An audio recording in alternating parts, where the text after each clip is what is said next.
They say a mother's love is unconditional, but what they don't tell you is that sometimes that love becomes invisible to the very person you gave everything for. My name is Angela, and at 55 years old, I learned the cruelest lesson of my life. You can become a stranger to your own child. It started on a Tuesday evening in November. The house felt particularly quiet that night, the kind of silence that settles into your bones and makes you aware of every creak in the floorboards, every tick of the old grandfather clock in the hallway. I was sitting in my favorite armchair, the one with the faded blue fabric that Michael used to curl up in when he was small, reading bedtime stories about brave knights and distant kingdoms where good always triumphed over evil. The notification sound from my phone broke through the stillness. A simple ding that would change everything. I picked it up, expecting maybe a text from my neighbor, Mrs. Patterson, about our weekly grocery run, or perhaps a reminder about a doctor's appointment. Instead, I saw Michael's name on the screen, and my heart did that little flutter it always did whenever my son reached out. Got the promotion, Mom. Finally made senior partner. Celebrating tonight at Romano's with the family. I read it 3 times, my reading glasses sliding down my nose as I leaned closer to the screen. Senior partner. My baby boy, the little man who used to practice his business voice in the mirror at age 12, had finally achieved his dream. 20 years of late nights, missed dinners, and relentless dedication had paid off. I felt pride swell in my chest like a balloon, warm and expanding, filling all the empty spaces that had grown there over the years. I immediately called him, my fingers trembling slightly as I dialed the number I knew by heart. It rang once, twice, then went to voicemail. His professional voice, crisp and confident, asking callers to leave a message. I tried again. Same result. Maybe he was already at the restaurant, I told myself. Maybe the signal was poor. So I texted back. Congratulations, sweetheart. I'm so proud of you. What time should I meet you at Romano's? The response came 47 minutes later. I know because I watched the clock on the wall, each tick feeling like a small hammer against my ribs. When the phone finally buzzed, I grabbed it so quickly I nearly dropped it. Thanks. Family dinner tonight. There are leftovers in the fridge. I stared at those words until they blurred. Family dinner. Leftovers in the fridge. As if I wasn't family. As if the woman who carried him for 9 months, who walked the floors with him through countless sleepless nights, who sacrificed her own dreams to put him through law school, was somehow separate from the family he was celebrating with. The leftovers he was referring to were from the pot roast I'd made Sunday evening, his favorite meal since childhood. I'd spent 3 hours in the kitchen that day, browning the meat to perfection, adding the herbs and vegetables with the same care I'd put into everything I'd ever done for him. He'd eaten 2 helpings and complimented the gravy, just like he used to when he was young and thought I could do no wrong. If you enjoy emotional stories like this one, please subscribe to our channel. We're working toward 1,000 subscribers, and it really helps our work. And please comment which city you're watching from. I sat there in that chair for what felt like hours, holding the phone, reading those 12 words over and over again. Family dinner. But wasn't I family? Hadn't I been the only family that mattered for the first 18 years of his life? When his father walked out on us when Michael was just 7, hadn't I been both mother and father, working double shifts at the diner to keep food on the table and clothes on his back? I remembered the night he'd graduated from law school, how he'd hugged me so tight I could barely breathe, whispering in my ear, "I couldn't have done this without you, Mom. You're my hero." Those words had sustained me through the lonely years that followed. When he moved across town with his new wife Sarah, when the phone calls became less frequent, when the Sunday dinners became monthly, then occasional, then almost non-existent.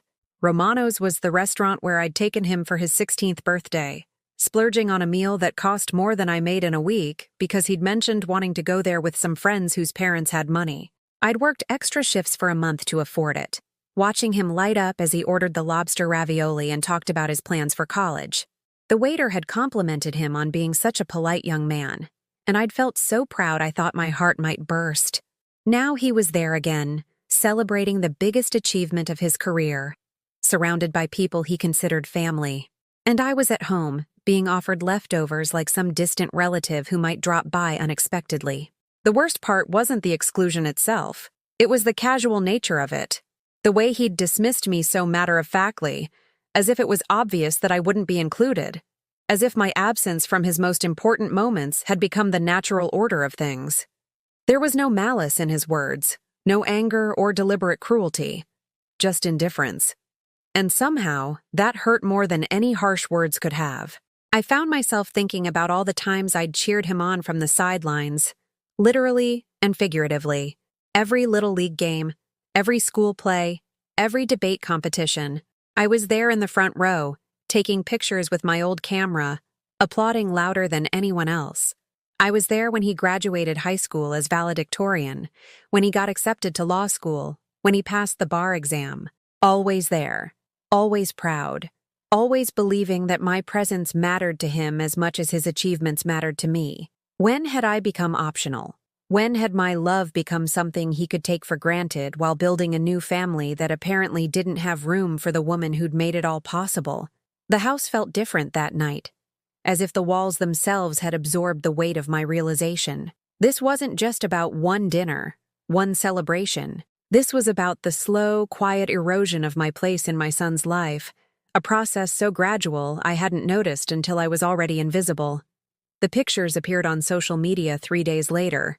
I hadn't meant to look. I'd been trying to give Michael space, telling myself that maybe he just needed time to process his success before sharing it with me. But curiosity got the better of me, and I found myself scrolling through Sarah's Instagram account at 2 a.m, unable to sleep. There they were, 17 perfectly curated photos from that night at Romano's.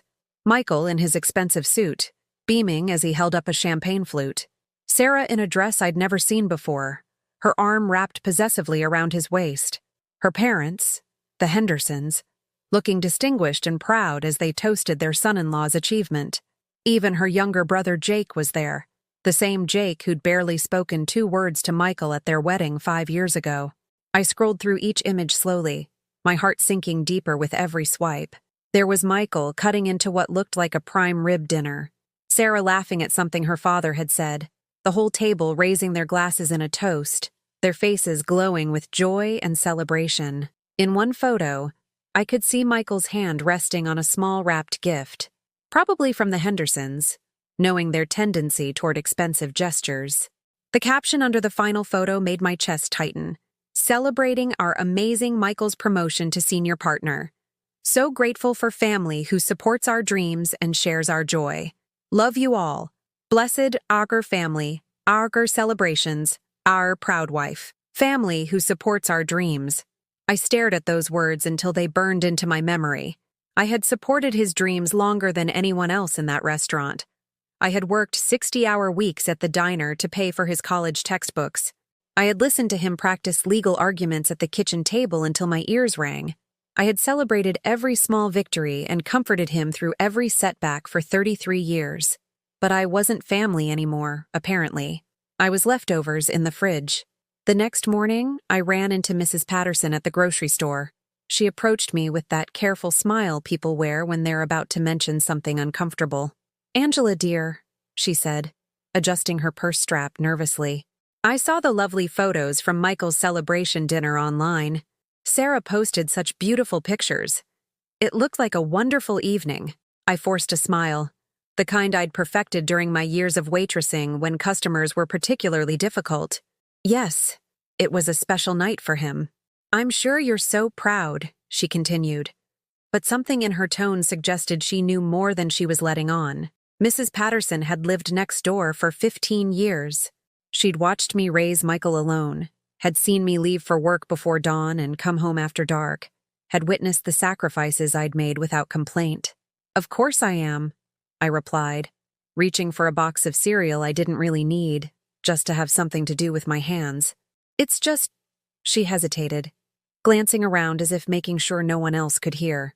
"Well, I noticed you weren't in any of the photos. I hope you weren't feeling poorly that evening." The kindness in her voice nearly broke me. She was giving me an out, a way to save face, a reasonable explanation for why a mother wouldn't be at her son's most important celebration. But I couldn't bring myself to lie, not to Mrs. Patterson, who'd been nothing but kind to me over the years.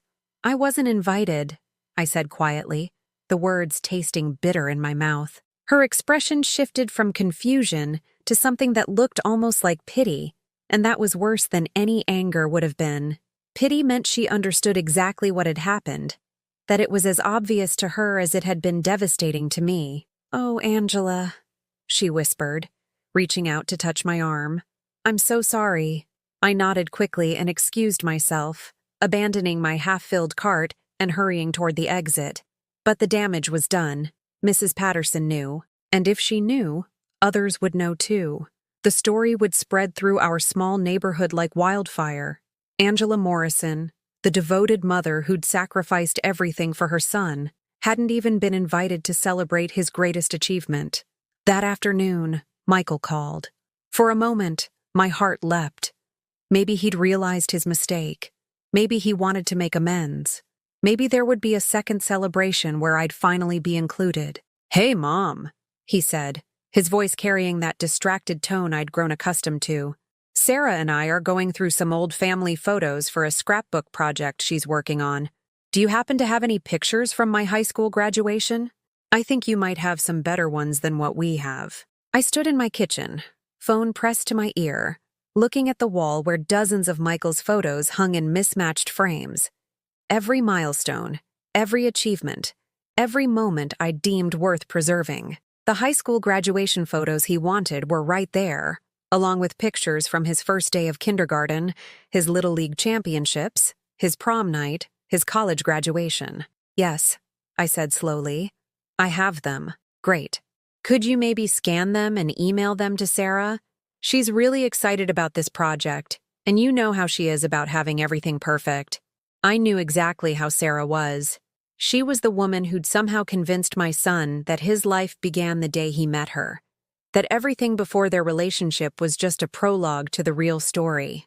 She was organizing a scrapbook of their family memories, and she needed my photos because apparently I'd been the documentarian of Michael's life, even while being excluded from its current chapters. "Of course," I heard myself say. "I'll get those to her by tomorrow." "Thanks, Mom. You're the best."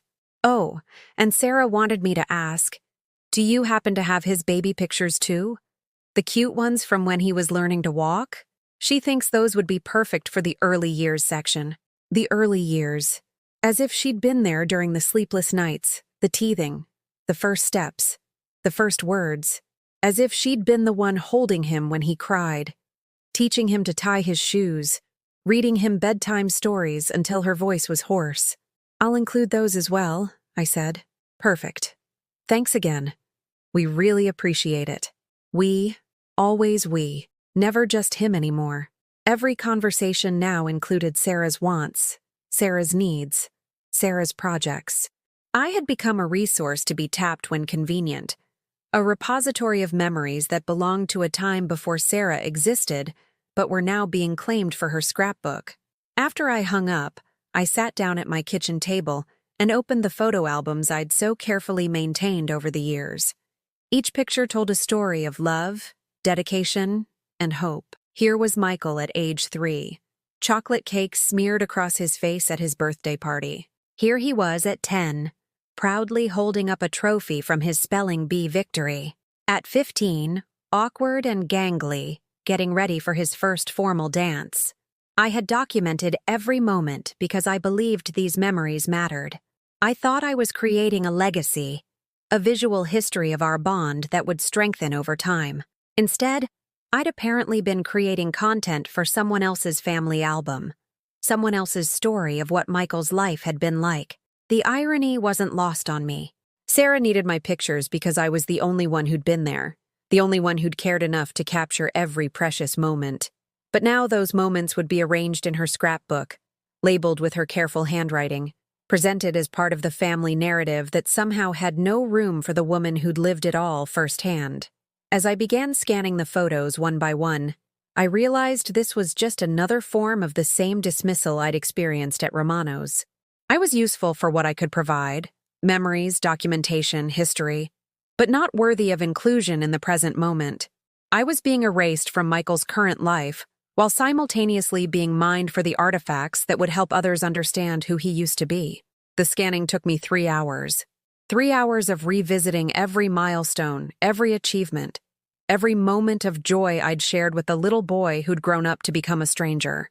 With each photo, I felt a piece of my heart breaking and mending and breaking again, like a bone that never quite healed properly.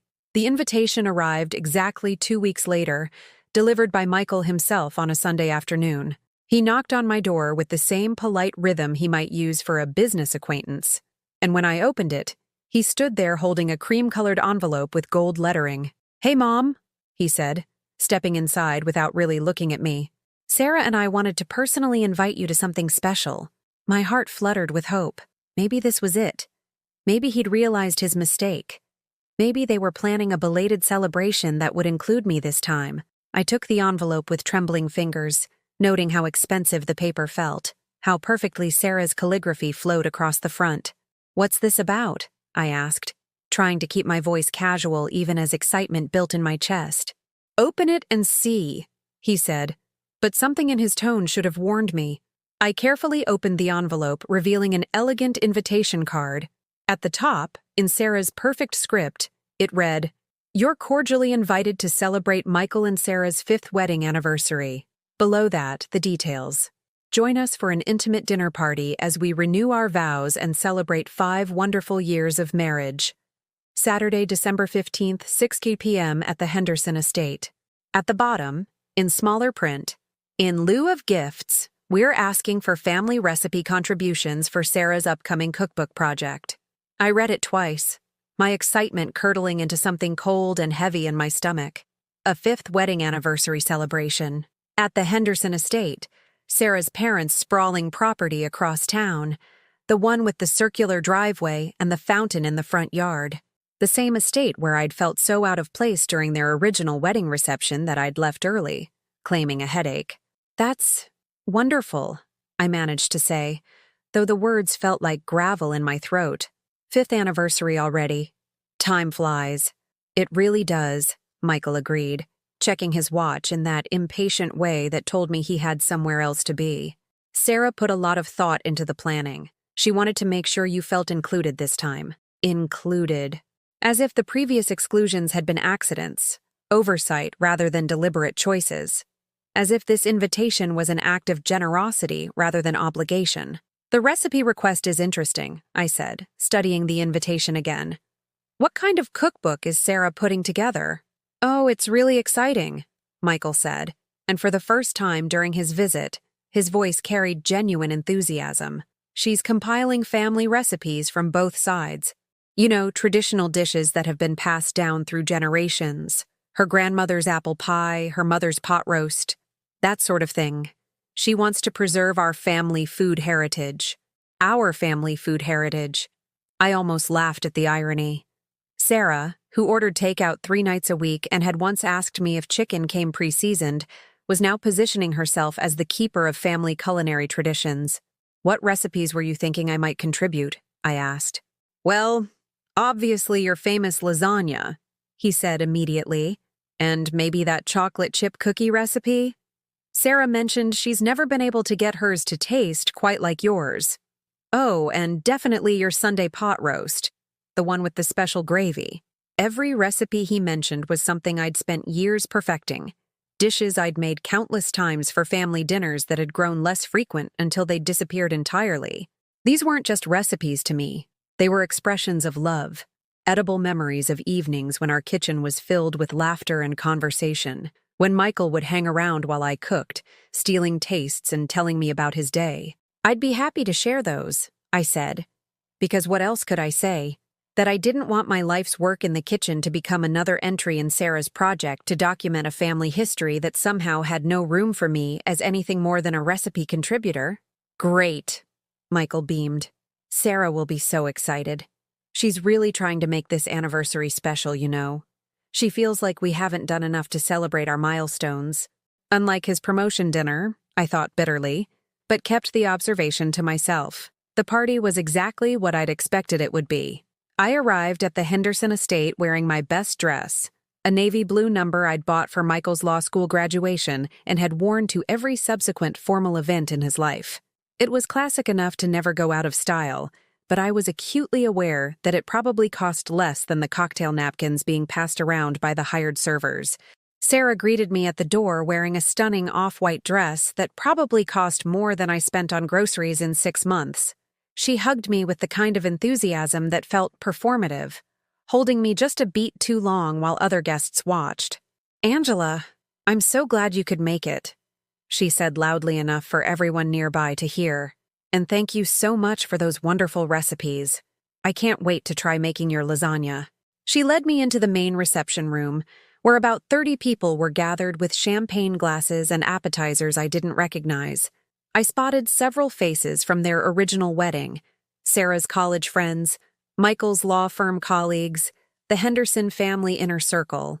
Everyone looked prosperous and comfortable, the kind of people who belonged in rooms with crystal chandeliers and original oil paintings. "Let me introduce you to some people," Sarah said, placing her hand on my arm in a gesture that seemed proprietary. "Everyone, this is Angela, Michael's mother. She's the one I told you about who makes those incredible family recipes I've been collecting." The way she introduced me stung more than I'd expected. Not, "This is Michael's mother," with pride. Not, "This is the woman who raised the man we're celebrating." But, "This is the recipe lady." As if my entire identity could be reduced to my ability to provide ingredients lists and cooking instructions. A woman with perfectly styled silver hair and diamonds at her throat smiled politely. "Oh, how wonderful. I love family recipe collections. There's something so authentic about food traditions, don't you think?" "Angela raised Michael all by herself," Sarah continued, and I winced at the past tense, as if my role in his life had concluded rather than evolved. "She worked so hard to put him through school. It's really an inspiring story." An inspiring story. My life reduced to an anecdote, a feel-good tale about overcoming adversity that made the wealthy guests feel good about themselves for acknowledging it. I smiled and nodded and made appropriate responses, but inside I was screaming. During dinner, I was seated at a table with Sarah's great-aunt Millicent and 2 couples I'd never met. The conversation flowed around me like water around a stone. Discussions of vacation homes in the Hamptons, children attending private schools, investment portfolios, and retirement plans that involved amounts of money I couldn't begin to imagine. Michael and Sarah sat at the head table with the Hendersons and a few other important guests. From where I sat, I could see Michael laughing at something Sarah's father had said, his face animated and happy in a way I hadn't seen directed at me in years. This was where he belonged now, in this world of privilege and plenty, where success was measured in square footage and stock options. When it came time for the toast, Michael stood with his champagne glass raised, his voice carrying clearly across the room. 5 years ago, Sarah and I promised to build a life together, and I can honestly say these have been the best years of my life. Sarah has made me a better man, a more successful person, and I can't wait to see what the next 5 years bring. He went on to thank the Hendersons for their support, to praise Sarah's many accomplishments, to express gratitude for the friends and family who'd gathered to celebrate with them. He thanked the wedding planner, the caterer, even the florist who'd arranged the centerpieces. He never mentioned me. Not once during his heartfelt speech did he acknowledge the woman who'd made all of this possible, who'd sacrificed her own dreams to ensure he could chase his, who'd worked double shifts to pay for the education that landed him the job that impressed the woman he was now celebrating. I sat there with my untouched champagne, feeling invisible among all these people who mattered to my son more than I did. When the applause died down and conversation resumed, I quietly excused myself to the restroom, where I stood in front of the mirror and tried to compose myself. The woman looking back at me seemed older than I remembered, her face lined with worry and disappointment, her eyes carrying a sadness that no amount of makeup could disguise. When had I become this person? When had I allowed myself to shrink so small that I could disappear completely from my own son's narrative? I returned to the party, stayed until the end because leaving early would have caused talk, and drove home in silence through streets that seemed darker than usual. The house welcomed me back with its familiar emptiness, and I sat in my kitchen surrounded by the ghost aromas of all the meals I'd cooked for a son who'd outgrown his need for my love. The weeks following the anniversary party blurred together in a haze of quiet acceptance.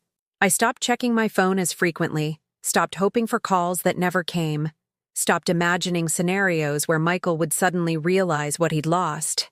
The silence that had once felt temporary now seemed permanent, like a heavy blanket I'd learned to sleep under. Christmas approached with all its cruel emphasis on family togetherness. The decorations appeared in store windows. The holiday music played on every radio station, and neighbors began hanging lights that turned our street into a twinkling reminder of joy I no longer felt part of. I found myself avoiding the mall, dodging the cheerful salespeople asking if I needed help finding the perfect gift for my family. What family? The question echoed in my mind every time someone mentioned holiday plans. Mrs. Patterson invited me to her family's Christmas Eve dinner, her eyes kind but pitying, and I politely declined. The thought of sitting at someone else's table, being the charity case, the lonely neighbor who needed rescuing from solitude, felt worse than spending the evening alone. Michael called 3 days before Christmas, not to invite me anywhere, not to make plans, but to ask if I could watch their house while they spent the holidays in Aspen with the Hendersons. "It would really help us out, Mom," he said, his tone casual, as if he was asking a neighbor for a favor rather than speaking to the woman who'd given him life. "We'll be gone for 10 days, and you know how nervous Sarah gets about leaving the house empty for that long, especially with all the wedding gifts and her grandmother's china still there." 10 days. They were spending 10 days in Aspen, a vacation that probably cost more than I'd earned in the past 3 months, while I was being asked to serve as unpaid security for their possessions. Of course, I heard myself saying, because what was the alternative? Saying no and confirming what he apparently already believed, that I was unreliable, difficult, someone who couldn't be counted on for simple requests? Great. Sarah will be so relieved. She's already printed out detailed instructions about the plants and the security system. "Oh, and if you could just collect the mail and maybe run the water occasionally so the pipes don't freeze, that would be perfect." Instructions for the plants. I almost laughed. The same woman who'd killed a cactus was leaving me detailed care instructions for the houseplants I'd helped her pick out when they'd first moved in together. Plants I'd taught her how to care for during the brief period when she'd pretended to be interested in my opinions. "Will I see you before you leave?" I asked, hating how hopeful my voice sounded. "Probably not. We're flying out early Christmas morning. But don't worry. Sarah left everything you'll need in an envelope on the kitchen counter. You're the best, Mom. I don't know what we'd do without you." The irony of that statement wasn't lost on me. He didn't know what they'd do without me to watch their house, collect their mail, water their plants. But they seemed perfectly capable of celebrating holidays, achievements, and anniversaries without me just fine. The call ended with his usual hurried goodbye, and I was left holding the phone in my quiet kitchen, staring at the small Christmas tree I'd put up out of habit rather than enthusiasm. It was decorated with ornaments Michael had made in elementary school. Handprint angels, construction paper stars, macaroni painted gold, relics from a time when I was the center of his world and he was the center of mine.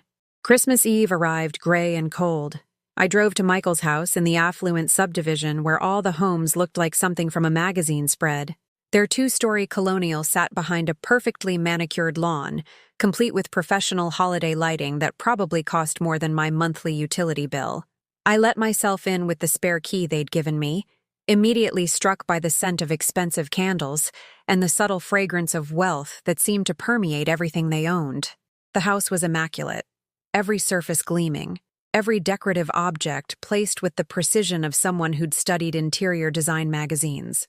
Sarah's envelope waited on the granite kitchen counter, thick with typed instructions that covered everything from plant watering schedules to security system codes.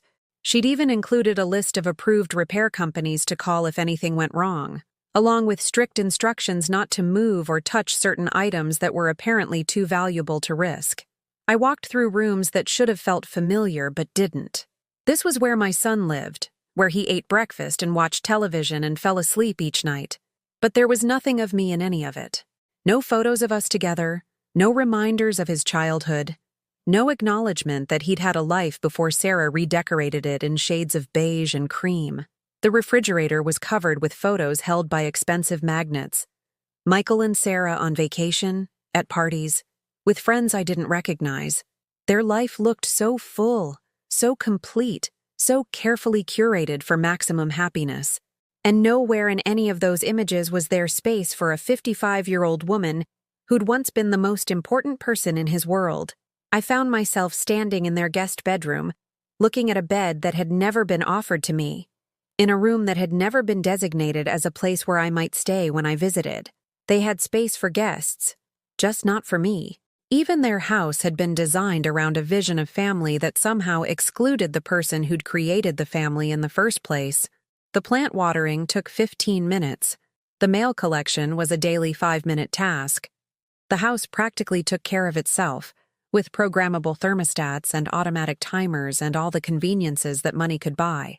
I could have completed my caretaking duties in an hour every few days, but I found myself returning daily, sitting in their perfect living room and trying to understand how I'd become so thoroughly erased from my son's life. On New Year's Eve, alone in their house while they celebrated in Aspen, I made a decision that surprised me. I sat down at Sarah's pristine desk and began writing a letter, not to them, but to myself. A letter that tried to explain how a woman who'd given everything for her child had ended up watching that child's house like a hired caretaker while he celebrated life with people who'd never sacrificed anything for him. "Dear Angela," I wrote, my handwriting looking shaky against Sarah's expensive stationery. "You used to matter. You used to be the first person he called with good news and bad news. You used to be invited to celebrations, included in plans, considered family. When did you stop fighting for your place in his life? When did you decide that being useful was enough? That being needed occasionally was better than being wanted consistently?" The questions poured out of me faster than I could write them down. When had I started accepting crumbs instead of demanding a seat at the table? When had I decided that watching from the sidelines was better than not being in the game at all? When had I convinced myself that love meant making myself smaller and smaller until I practically disappeared? I wrote until my hand cramped, filling pages with thoughts I'd never spoken aloud, truths I'd been avoiding for years. The clock struck midnight while I was writing, marking not just a new year but something else, a moment of clarity that felt like waking up from a long, confusing dream. When Michael and Sarah returned from Aspen, tanned and relaxed and full of stories about ski slopes and fancy restaurants, they barely thanked me for my week and a half of service. Sarah checked her plants with the suspicious efficiency of someone who'd expected to find problems, and Michael offered me a cursory hug and a comment about how nice it was to come home to a house that had been properly looked after. Properly looked after. As if I was domestic help rather than family. As if my careful attention to their home was a service they'd purchased rather than love they'd taken for granted. Driving home that night, I realized something fundamental had shifted inside me. The letter I'd written to myself had awakened something I'd thought was gone forever. Not anger, exactly, but something quieter and more dangerous. Self-respect.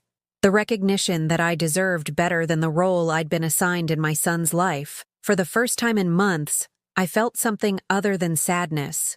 It wasn't happiness. Not yet. But it wasn't resignation either. It was possibility. The sense that maybe, just maybe, there was still time to remember who I'd been before I became the woman who accepted invitations to water plants instead of celebrations. But I still had something they'd forgotten about. Something they'd overlooked in their careful redefinition of family. I had myself. And for the first time in a very long time, I was beginning to remember that might be enough. The transformation didn't happen overnight.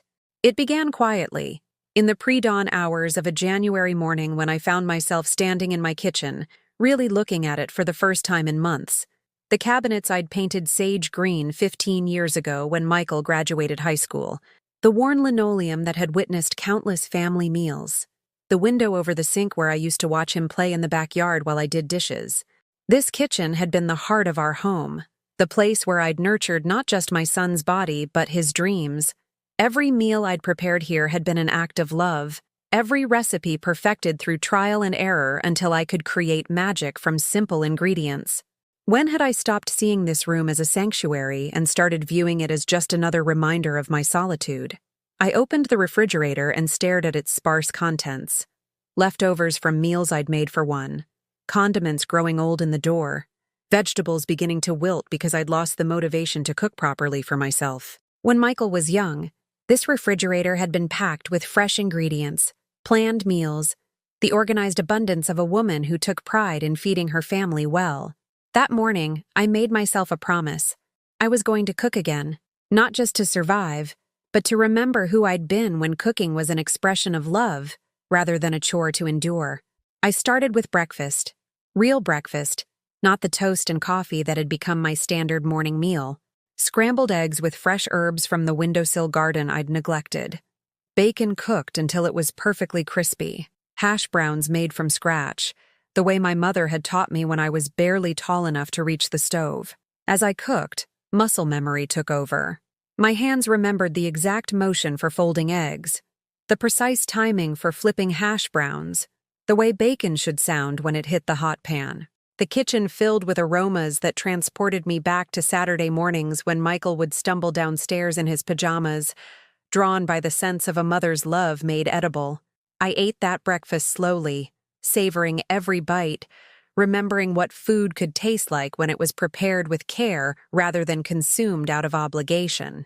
For the first time in months, I felt nourished rather than just fed. The next day, I tried something more ambitious. My grandmother's beef stew, a recipe that required patience and attention, ingredients that had to be layered and developed over hours of slow cooking. I hadn't made it since the last time Michael had requested it, 2 years ago during a brief visit when he'd mentioned missing real home cooking. I drove to the good grocery store, the one across town where the produce was fresher, and the meat counter was staffed by people who knew the difference between cuts of beef. I selected ingredients with the same care I'd once brought to Christmas dinner preparation: marbled chuck roast, organic carrots, baby potatoes, fresh thyme that perfumed my fingers when I rubbed the leaves. The cooking process itself became a meditation, browning the meat until each piece developed a perfect crust, sautéing vegetables until they released their sweetness, building layers of flavor with wine and herbs and the kind of careful attention that couldn't be rushed or faked. As the stew simmered, my house filled with an aroma that spoke of comfort and abundance. Neighbors walking by my window slowed their pace, and I caught Mrs. Patterson looking toward my kitchen with an expression of curiosity and something that might have been longing. I made enough stew for 6 people, though I was cooking for 1. Old habits, perhaps, or maybe hope that abundance would attract the family I missed. But when no one came to share it, I wasn't devastated.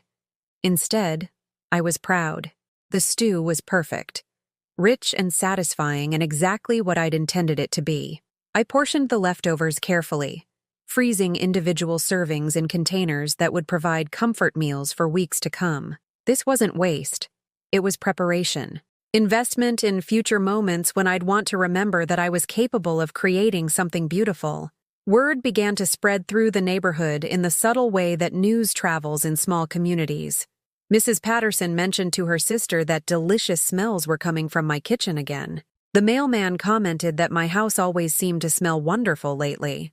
The teenage boy who delivered groceries asked if I was running a catering business, because whatever I was cooking made his stomach growl every time he walked up my front steps.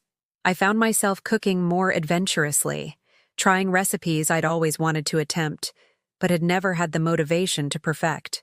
Homemade pasta that required hours of kneading and rolling, bread that needed patience and faith in the mysterious alchemy of yeast and thyme, desserts that demanded precision and rewarded it with results that looked almost too beautiful to eat. Each successful dish built my confidence in ways that extended beyond the kitchen. I was remembering what it felt like to be good at something, to create beauty and satisfaction from basic ingredients and learned skill. I was reclaiming a part of myself that had been dormant, not dead. One evening in February, while I was preparing a complex French onion soup that required caramelizing onions for nearly an hour, my phone rang. Michael's name appeared on the screen, and for a moment, my heart did its familiar flutter of hope. "Hey, Mom," he said, his voice carrying that distracted quality I'd grown accustomed to. "Quick question. Do you remember the exact recipe for your chocolate chip cookies? Sarah's trying to make them for a bake sale at her book club, but they're not turning out right." I paused in my stirring, the wooden spoon suspended over onions that had transformed from sharp white crescents into golden, sweet perfection. Here it was again, the request for my knowledge, my recipes, my contribution to their life, without any invitation for me to be part of it. The secret is browning the butter first, I said automatically, then caught myself. But you know, Michael, those cookies are quite complex. The timing has to be perfect, and the technique takes practice. Oh, he said, and I could hear the slight disappointment in his voice. Could you maybe write out the exact steps? Sarah's pretty good at following detailed instructions. Something inside me shifted, like a gear finding its proper place after months of grinding against the wrong mechanism. I looked around my kitchen, at the onions caramelizing to perfection, at the homemade bread cooling on the counter, at the evidence of my rediscovered passion and skill. Actually, I said slowly, I have a better idea. Why don't you and Sarah come over this weekend? I could teach her how to make them properly. Show her all the little tricks that don't translate well to written instructions. The silence on the other end of the line stretched longer than comfortable. Oh, Michael said finally. Well, we're pretty busy this weekend. Sarah has her book club, and I've got that golf tournament with the Henderson family. Maybe we could just get the written recipe and try to figure it out. For the first time in our recent history, I didn't immediately accommodate his request. The thing is, Michael, some things can't be learned from written instructions. Some knowledge has to be passed down in person, experienced rather than just read about. I understand, but— No, I said gently but firmly. I don't think you do understand. But that's okay. Sarah can find a chocolate chip cookie recipe online. There are thousands of them available. Another silence. Mom, are you okay? You sound different. Different. Yes, I was different. I was becoming someone who valued her own knowledge and time. Someone who understood that expertise couldn't be extracted like data from a computer, that relationships required presence, not just utility. I'm fine, sweetheart, I said, stirring my onions with renewed purpose. I'm just learning to appreciate what I have to offer. After I hung up, I stood in my kitchen surrounded by the evidence of my reclaimed passion. The soup smelled like comfort and sophistication. The bread represented hours of patient work rewarded with perfection. Everything around me spoke to skills that had been developed over decades, knowledge that couldn't be Googled or downloaded or extracted through casual phone calls. For the first time in years, I felt valuable in my own right, rather than just useful to others. I was remembering that being needed occasionally wasn't the same as being valued consistently, and slowly, quietly, without fanfare or declaration, I was choosing to value myself. It wasn't anger that was growing inside me. It was something far more powerful. It was self-respect. It was the recognition that I had worth beyond my ability to serve others' convenience. It was the understanding that love shouldn't require making yourself smaller to fit into someone else's life. I was finding my way back to the woman I'd been before I'd learned to accept crumbs and call them sustenance. And she was someone worth knowing. The change in my daily routine became more intentional as spring approached. I found myself waking earlier, not from anxiety or sleeplessness, but from genuine excitement about the day ahead. The kitchen that had once felt like a reminder of my solitude now beckoned like an artist's studio, full of potential and possibility. I began documenting my cooking in a worn leather journal I'd found in a drawer. Not recipes exactly, but reflections on the process, notes about what worked and what didn't, observations about how different techniques affected flavor and texture. Writing about food helped me understand that what I'd been doing all these years wasn't just cooking, it was creating edible memories, crafting experiences that nourished more than just the body. The journal entries became more personal as weeks passed. I found myself writing about the connection between food and love, about how every dish I'd ever made for Michael had been a love letter he'd consumed without reading. I wrote about the satisfaction of feeding people who appreciated not just the taste, but the effort, the skill, the care that went into each meal. One particularly honest entry read, "Today I made coq au vin for no one but myself. Used the good wine, the expensive mushrooms, took 3 hours to do it properly." When I sat down to eat it, I realized this was the first time in months I'd made something without calculating whether someone else would approve of the expense or appreciate the effort. It was perfect.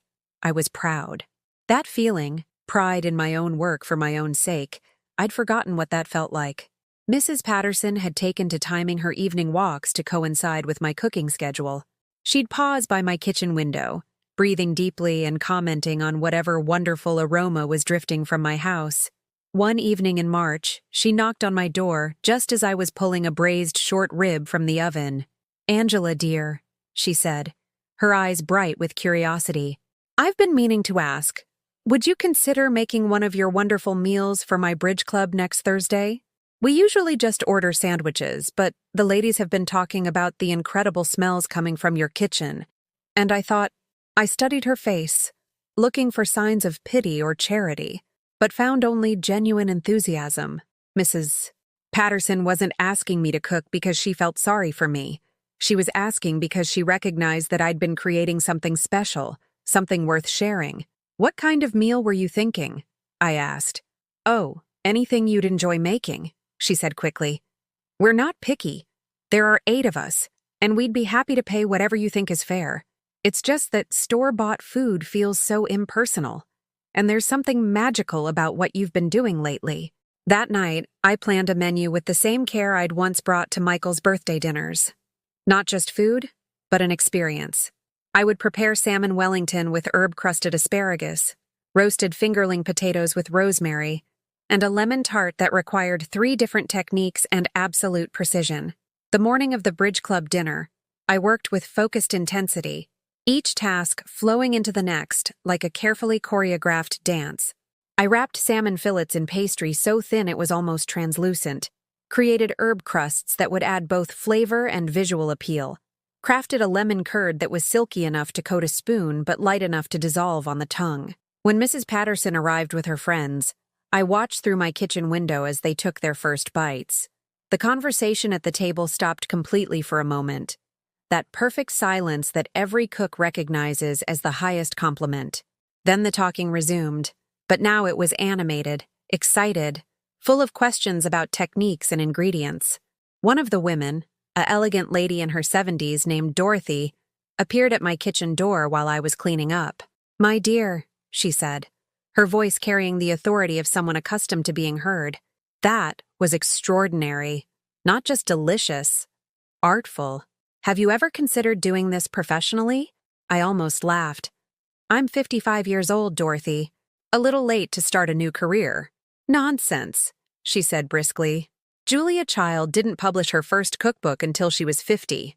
Martha Stewart was 40 when she started her catering business. Age brings wisdom, refined taste, the kind of depth that can't be taught in culinary school." She handed me a business card. Elegant cream cardstock with simple black lettering. "My daughter works for the local newspaper.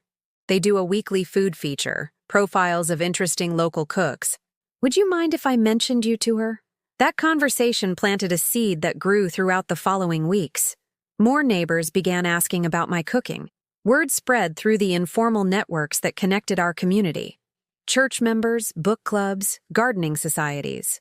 People started calling to ask if I would cater small gatherings, intimate dinner parties, special occasions that deserved more than restaurant delivery, but weren't formal enough for professional catering companies. I found myself saying yes more often than I'd expected. Not because I needed the money, though the extra income was welcome, but because I was rediscovering something I'd forgotten. The deep satisfaction that came from being genuinely appreciated for my skills, rather than simply utilized for my convenience. Each dinner I prepared became a small performance, a chance to demonstrate mastery that had been decades in the making. I wasn't just feeding people. I was creating experiences, memories, moments of pleasure that would be talked about long after the plates were cleared. One evening, while I was preparing a particularly complex meal for a local book club's author celebration, my phone rang. Michael's name appeared on the screen and I almost didn't answer. I was in the middle of a delicate sauce that required constant attention, and I'd learned to protect my cooking time as carefully as an artist protects creative sessions. But maternal instinct won out, and I answered while continuing to whisk. "Mom, hi," Michael said, his voice carrying an odd note I couldn't identify. "I was wondering, are you doing some kind of catering business now?" I paused in my whisking, surprised by the question. "What makes you ask that?" "Well, I ran into Tom Henderson at the golf club today. Sarah's father. And he mentioned that his wife Dorothy had hired you to cook for some dinner party. I was just confused, I guess. Since when are you catering events? Since you stopped valuing what I could contribute to your life? I thought but didn't say. Since I realized that other people appreciate my talents even if my own family doesn't. I've been cooking for some neighbors lately, I said carefully. Small gatherings, special occasions. People seem to enjoy it. Oh, another pause. That's interesting. I just didn't realize you were, charging people for cooking. There it was, the subtle judgment, the implication that there was something inappropriate about me monetizing skills I'd been giving away for free my entire adult life. The suggestion that cooking for money was somehow different from, somehow lesser than, cooking for love. Why shouldn't I charge for my work, Michael? I asked, my voice remaining steady even as something hardened in my chest. It's skilled labor that brings people joy. Why should it be free? I didn't mean anything by it, he said quickly. It's just surprising, that's all. I mean, you've never been interested in that kind of thing before. That kind of thing. As if turning my passion into something that earned respect and compensation was somehow foreign to my nature. As if I'd never been capable of being more than the woman who cooked for free because love was supposed to be payment enough. Maybe I'm discovering new interests, I said, returning to my sauce with renewed focus. Maybe there are parts of me you haven't seen lately. Ma. The conversation ended awkwardly, with Michael promising to call soon and me wondering why his tone had carried what sounded almost like disapproval. As I finished preparing that evening's meal, duck breast with cherry gastrique, wild rice pilaf, and asparagus so perfectly cooked it sang on the palate, I realized something important. I no longer needed his approval to feel valuable. The women who gathered around my food with genuine appreciation, who asked thoughtful questions about my techniques, who understood that what I created was art as much as sustenance, they had given me something Michael hadn't provided in years: recognition of my worth. For the first time since this journey of rediscovery began, I felt something I hadn't experienced in months: anticipation. Not for phone calls that might come or invitations that might be extended, but for the work I would do tomorrow, the meal I would create, the joy I would bring to people who knew how to value it properly. The woman I was becoming wouldn't settle for being useful occasionally. She demanded to be valued consistently.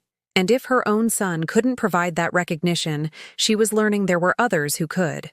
The phone call that changed everything came on a Tuesday morning in late April.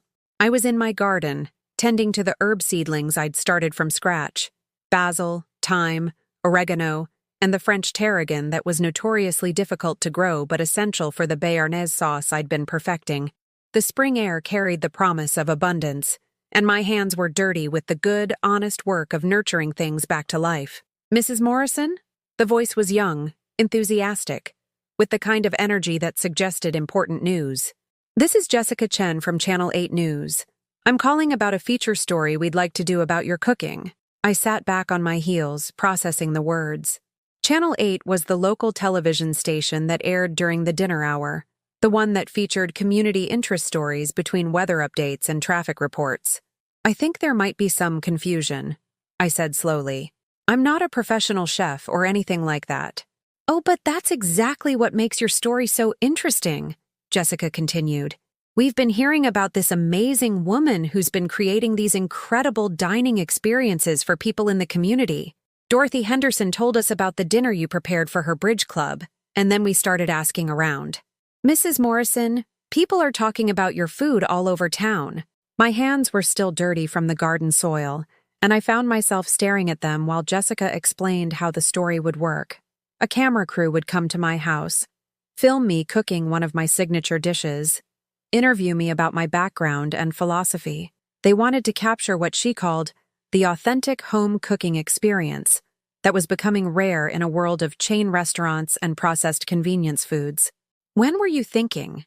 I asked, my mind already racing through possibilities and preparations. This Thursday, if that works for you. We'd like to film you making something that really showcases your skills, whatever you feel most passionate about creating. After I hung up, I stood in my garden surrounded by plants that were just beginning to flourish, and felt something I hadn't experienced in years: pure, uncomplicated excitement. Not the anxious hoping that accompanied waiting for Michael's calls, but the clean anticipation of someone who knows they're about to share something they're genuinely proud of. I spent the next 2 days planning and preparing with the intensity of someone preparing for the most important dinner party of their life. I decided on my grandmother's recipe for coq au vin, but elevated with techniques I'd learned through decades of practice and refinement. It was a dish that told the story of my cooking journey, rooted in family tradition, but evolved through experience, knowledge, and respect for ingredients. The shopping took an entire morning. I visited 3 different markets to find the perfect chicken, the right mushrooms, the wine that would reduce into liquid silk. I selected each ingredient with the care of someone who understood that excellence couldn't be compromised, that shortcuts showed in the final result, that people could taste the difference between adequate and extraordinary. Thursday morning arrived bright and clear. The camera crew, 3 people with equipment that transformed my modest kitchen into something that looked almost professional, arrived at 10 o'clock sharp. Jessica Chen turned out to be a woman in her 30s, with intelligent eyes, and the kind of genuine curiosity that put me at ease immediately. "Before we start filming," she said, setting up her notes while the cameraman adjusted lighting, "could you tell me a bit about your background? How did you become such an accomplished cook?" I found myself telling her about my mother's kitchen, about learning to cook out of necessity when Michael's father left, about years of perfecting recipes because I wanted my son to have beautiful food even when we couldn't afford beautiful anything else. I talked about how cooking had been my way of expressing love when words felt inadequate, my method of creating abundance when resources were scarce. "And now?" Jessica asked. "What does cooking mean to you now?" The question caught me off guard, and I had to think for a moment before answering. Now it's reclamation, I suppose. I'm cooking for myself again, for the pure joy of creating something beautiful. I'm remembering that this skill I have, this knowledge I've accumulated, has value beyond its utility to others. When the cameras started rolling, something magical happened. All my nervousness disappeared, replaced by the focused calm that came when I was completely in my element. I explained each step of the coq au vin preparation with the confidence of someone who'd made this dish hundreds of times, who understood not just the technique, but the science behind it. I demonstrated how to brown chicken properly to develop the deep flavors that would carry through the entire dish. I showed how to build layers of taste through careful wine reduction, proper herb timing, the patient development of a sauce that would be both rich and refined. I talked about reading the visual cues that told you when each stage was complete, the sounds and smells that guided expert cooking more than any timer could. "The secret," I said, stirring the sauce while the camera captured the glossy mahogany-colored perfection, "is patience. You can't rush excellence. Every ingredient needs time to contribute its best qualities to the whole." As the dish came together, filling my kitchen with aromas that spoke of comfort and sophistication in equal measure, I realized that this was exactly what I'd been missing in recent years. An audience that understood they were witnessing skill, not just convenience. People who recognized that what I was creating had value, artistry, worth beyond its nutritional content. The interview portion felt like a conversation with an old friend. Jessica asked thoughtful questions about my cooking philosophy, my favorite ingredients, my advice for home cooks who wanted to elevate their skills. I heard myself speaking with authority and passion, sharing knowledge I'd accumulated over decades of dedicated practice. "What would you say to people who think cooking is just a chore?" Jessica asked. "I'd tell them that cooking is one of the most fundamental acts of creativity and care we can perform," I replied without hesitation. "When you cook with intention, with love, with respect for your ingredients and your diners, you're not just preparing food, you're creating experiences, building memories, nourishing souls as much as bodies." The segment aired the following Tuesday during the 6 o'clock news. I watched it alone in my living room, hardly recognizing the confident, articulate woman on the screen. The camera had captured not just my cooking technique, but something deeper, the passion and expertise that had been hiding beneath years of feeling unvalued and overlooked. My phone started ringing before the segment ended. Neighbors, acquaintances, people I hadn't spoken to in years, all calling to congratulate me and ask about commissioning meals. Dorothy Henderson called to say she'd never been so proud to know someone who was finally getting the recognition she deserved. Mrs. Patterson knocked on my door within an hour of the broadcast, her face glowing with excitement. "Angela, dear, you were magnificent. You looked like you belonged on that cooking show on the Food Network. So professional, so knowledgeable. I had no idea you were such an expert." But the call that mattered most came 2 days later. Just as I was finishing prep work for a dinner party, I'd been commissioned to cater for a local book club's annual fundraiser. "Mom." Michael's voice carried a tone I hadn't heard in years, something that might have been respect, tinged with what sounded almost like surprise. I saw the news segment.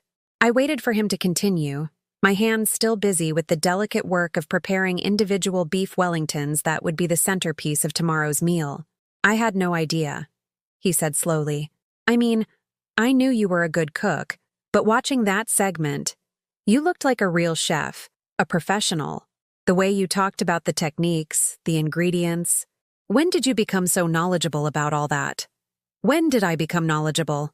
I'd been developing that expertise for 30 years, through countless meals prepared with love and attention, through trial and error, and the patient accumulation of skills he'd never bothered to notice or acknowledge. "I've always been knowledgeable, Michael," I said quietly. "You just never asked." The silence that followed felt different from our usual awkward pauses.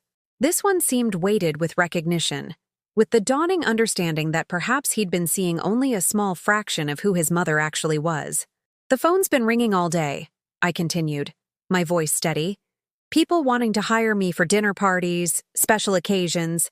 Apparently there are quite a few people in this town who appreciate fine cooking. That's wonderful, Mom. Really wonderful." For the first time in our recent conversations, he sounded like he meant it. But it was too late for simple appreciation to heal what had been broken. I had learned to value myself, and that made his belated recognition feel less essential than it once would have. The woman on that television screen had been confident, articulate, proud of her accomplishments. She hadn't been waiting for anyone's permission to shine, and that woman was who I was becoming. Someone whose worth wasn't dependent on other people's ability to see it. The knock on my door came on a Saturday evening in May, just as I was putting the finishing touches on a chocolate soufflé for Sunday's Mother's Day brunch I'd been commissioned to cater for 3 local families. The timing was ironic in ways I was sure the universe intended. Mother's Day had become just another day for me in recent years, unmarked by calls or visits or acknowledgement of any kind. I wiped my hands on my apron and opened the door to find Michael standing on my front steps, holding a bouquet of flowers that looked expensive and carefully arranged. He was dressed casually but well, the kind of effortless sophistication that came from having money to spend on quality clothes. Behind him, parked in my driveway, sat his luxury sedan with Sarah visible in the passenger seat, though she made no move to get out. "Hi, Mom," he said, offering the flowers with an uncertain smile. "I hope I'm not interrupting anything. I know you're busy these days." Busy. The word carried a weight of newfound respect, an acknowledgement that my time had value, that I wasn't simply available whenever convenient for him. 6 months ago, I would have been thrilled by the unannounced visit. Now, I found myself calculating whether this interruption would affect the timing of my soufflé. "Come in," I said, accepting the flowers and noting that they were my favorites. White lilies and pink roses, the same arrangement I'd chosen for his graduation party all those years ago. Someone had remembered, though I suspected it was Sarah who'd guided the selection. He followed me into the kitchen, and I watched his eyes take in the controlled chaos of serious cooking in progress. Mixing bowls arranged by size, ingredients measured and waiting, timers set for various stages of preparation. This wasn't the casual cooking he remembered from his childhood. This was the workspace of someone who approached food as both art and science. "This looks professional," he said, his tone carrying genuine surprise. "I mean, really professional, like something you'd see on one of those cooking shows." I continued working while we talked, whisking egg whites to perfect peaks for the soufflé. This technique couldn't be paused or postponed. The eggs demanded my attention regardless of whatever conversation Michael had come to have. "What can I do for you, sweetheart?" I asked, the endearment slipping out from old habit even as I maintained my focus on the task at hand. "I wanted to apologize," he said, the words coming out in a rush as if he'd rehearsed them, "for the promotion dinner, for not inviting you, for a lot of things, actually." I folded the egg whites into the chocolate base with gentle, practiced motions, watching the mixture transform from separate components into something greater than the sum of its parts. "What brought this on?" I asked quietly. "The news segment," he admitted. "Watching you on television, seeing how articulate and knowledgeable you were, how passionate. I realized I haven't really seen you in years. Not the real you. I've been seeing you as just Mom. Someone who was always there, always available, always willing to help. I never thought about who you were beyond that role." The soufflé mixture was perfect. Smooth, airy, ready to be transformed by heat into something magnificent. I poured it carefully into buttered ramekins, my movements automatic after years of practice. "I've been getting calls all week," he continued. "From colleagues, friends, people who saw the segment. Everyone's talking about this amazing chef they discovered on the news, and when they mention the name, I have to tell them it's my mother. My mother, who I haven't invited to a family celebration in months." I slid the soufflés into the oven and set the timer with deliberate precision. 22 minutes at 375 degrees. No more, no less. Unlike relationships, soufflés didn't forgive timing mistakes. "Sarah feels terrible too," Michael said, glancing toward the window where his wife remained in the car. "She had no idea you were such an accomplished cook. She keeps saying she wishes she'd known, that she would have loved to learn from you."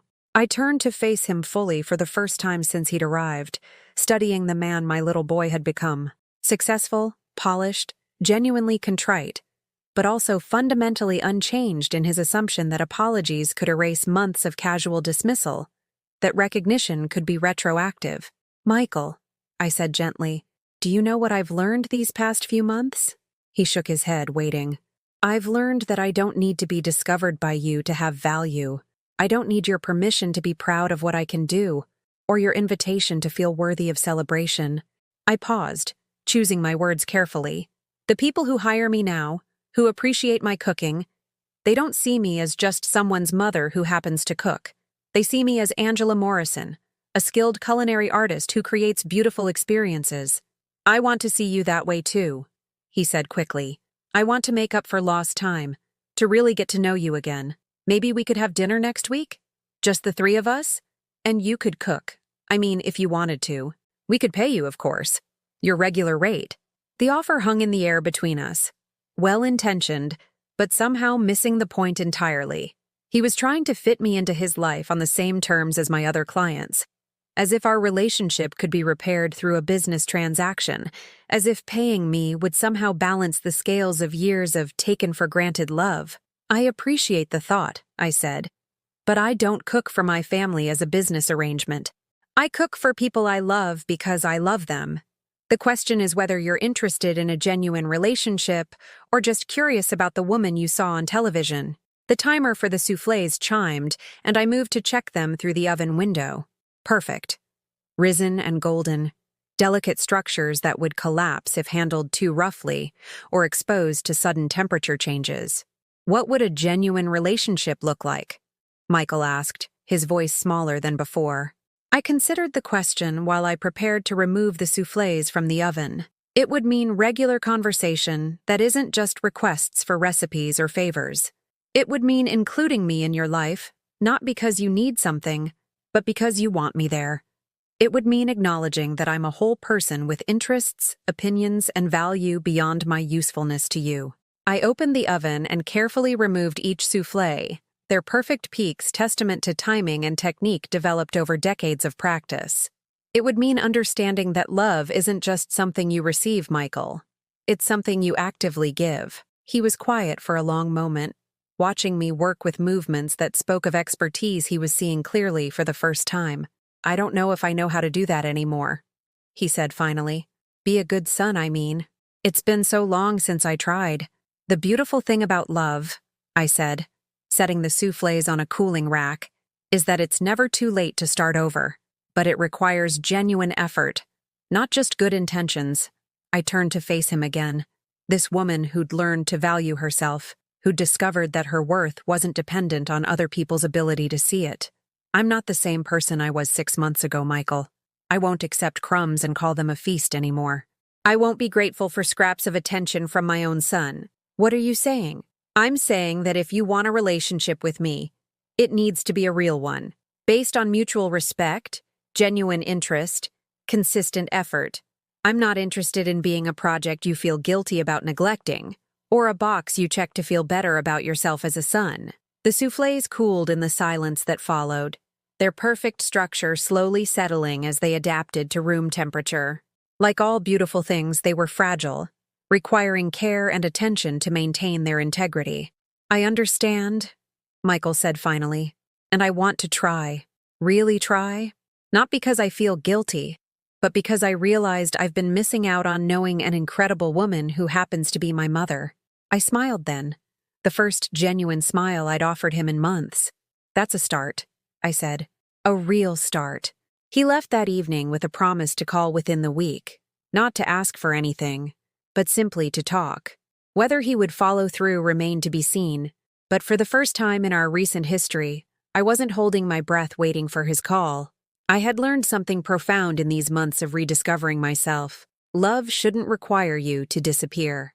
The best relationships, whether family, friendship, or romance, were built on mutual recognition of worth, not on one person's willingness to accept whatever attention could be spared.